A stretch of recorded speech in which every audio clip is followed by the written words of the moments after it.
بسم اللہ الرحمن الرحیم۔ السلام علیکم دوستو، کیا آپ جانتے ہیں کہ ہمارے پیارے نبی کریم صلی اللہ علیہ وسلم نے اسلام کی عمارت کن چیزوں پر کھڑی کی ہے؟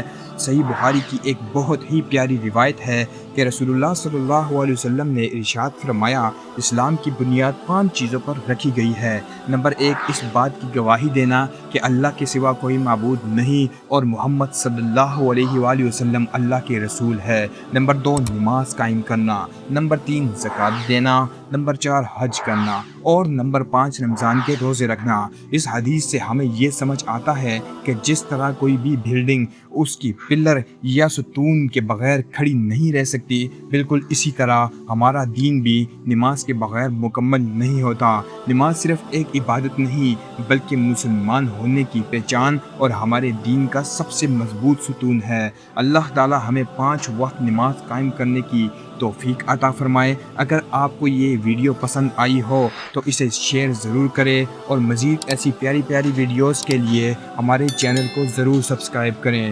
جزاکم اللہ خیرہ۔